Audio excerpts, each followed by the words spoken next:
All right, getting ready to start. I think the live feed, I think we're good for 5 minutes set. Where are we at?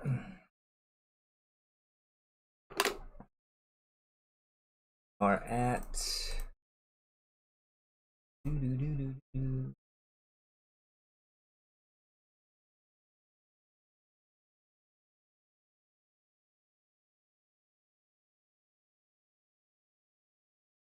category film and automation.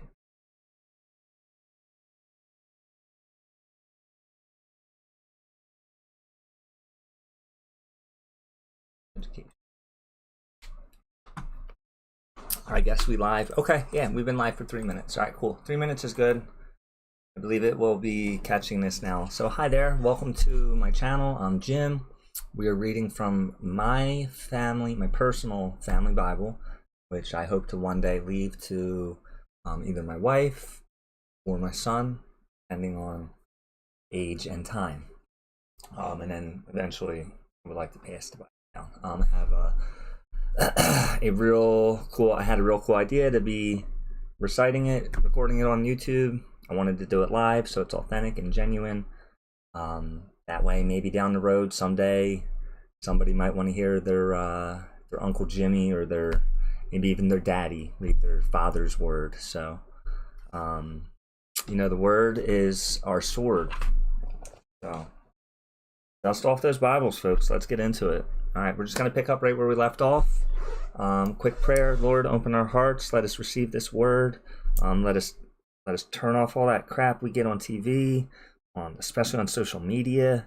I swear, I think I ran into like 20 or 30 different people online that think they're like prophets as far as like giving advice, whether to do this, to do that. Like this is where I get my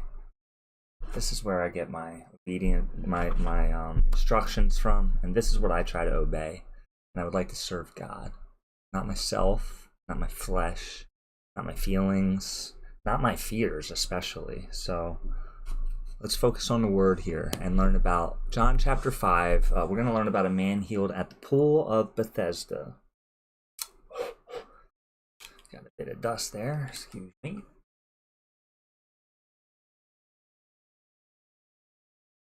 Okay. After this, John chapter 5. After this, there was a feast of the Jews, and Jesus went up to Jerusalem. Now, there is in Jerusalem by the sheep gate a pool, which is called in Hebrew Bethesda, which means having 5 porches. In these lay a great multitude of sick people, blind, lame, paralyzed, waiting for the moving of the water. For an angel went down at a certain time into the pool and stirred up the water. Then whoever stepped in first after the stirring of the water was made well of whatever disease he had. Now a certain man was there who had an infirmity 38 years. When Jesus saw him lying there and knew that he had been in that condition for a long time, he said to him, "Do you want to be made well?" The sick man answered him, "Sir, I have no man to put me into the pool when the water is stirred up. But while I'm coming, another steps down before me." So they had to get to that pool first, they thought. Jesus said to him, "Rise, take up your bed and walk." And immediately the man was made well, took up his bed, and then he walked. And that day was the Sabbath. The Jews therefore said to him who was cured, "It is the Sabbath. It's not lawful for you to carry your bed." He answered them, He who made me well said to me, "Take up your bed and walk." Then they asked him, "Who is this man who said to you, 'Take up your bed and walk'?" But the one who was healed did not know who he was, for Jesus had withdrawn, a multitude being in that place. Afterwards, Jesus found himself in the temple, and said no.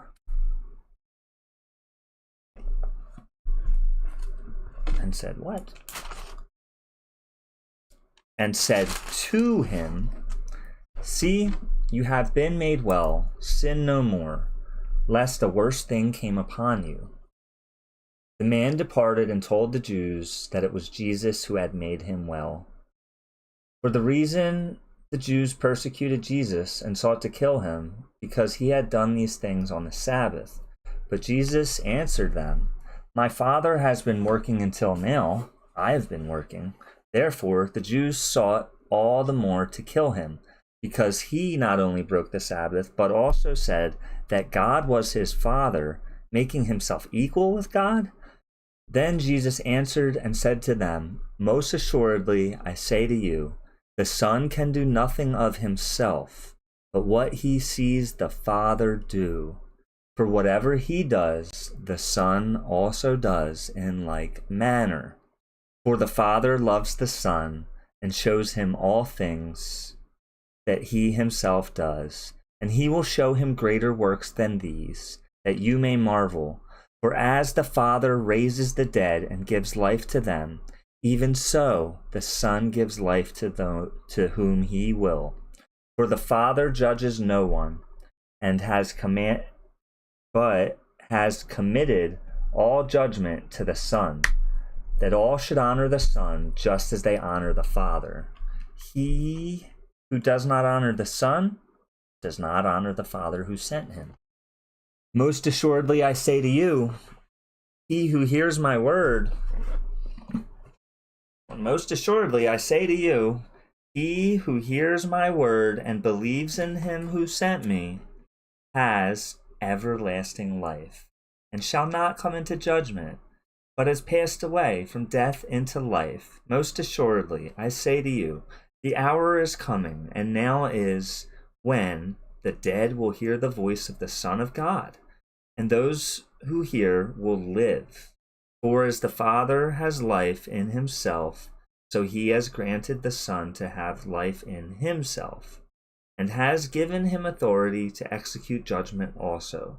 Because he is the Son of Man, do not marvel at this, for the hour is coming in which all who are in the graves will hear his voice. And come forth those who have done good to the resurrection of life, and those who have done evil to the resurrection of condemnation. I can of myself do nothing. I can of myself nothing. As I hear, I judge, and my judgment is righteous, because I do not seek my own will, but the will of the Father who sent me. If I bear witness of myself, my witness is not true. There is another who bears witness of me, and I know that the witness which he witnesses of me is true. You have sent to John, and he has borne witness to the truth. Yet I do not receive testimony from man, but I say these things that you may be saved. He was the burning and shining lamp, and you were willing for a time to rejoice in his light. But I have a greater witness than John's, for the works which the Father has given me to finish, the very works that I do, bear witness of me that the Father has sent me, and the Father himself who sent me has testified of me. You have neither heard his voice at any time, nor seen his form, but you do not have his word abiding in you, because who he sent, him you do not believe. You search for the scriptures, for in them you think you have eternal life. And these are they which testify of me. But you are not willing to come to me, that you may have life. I do not receive honor from men, but I know you, that you do not have the love of God in you. I have come in my Father's name, and you do not receive me. If another comes in his own name, him you will receive. How can you believe who receive honor from one another, and do not seek that honor that comes from the only God? Do not think that I shall accuse you to the Father. There is one who accuses you, Moses, in whom you trust. For if you believed Moses, you would believe me, for he wrote all about me. But if you do not believe his writings, how would you believe my words? And that wraps up chapter 5.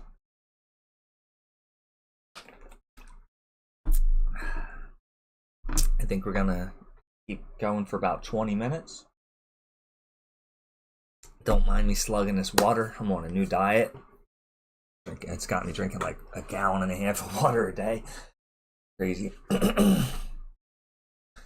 Speaking of feeding diets, the next I usually don't read the titles for the paragraphs because they're like really part of the Bible, but the next section is called Feeding the 5,000. So we'll go with John chapter 6. After these things, Jesus went over the Sea of Galilee, which is the Sea of Tiberias. Then a great multitude followed him, because they saw his signs which he performed on those who were deceased. You know what, let me try to put this baby up here. See if we can read a little better.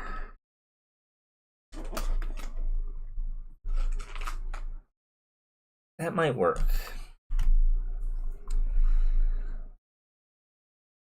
Maybe not. Liked it better where it was.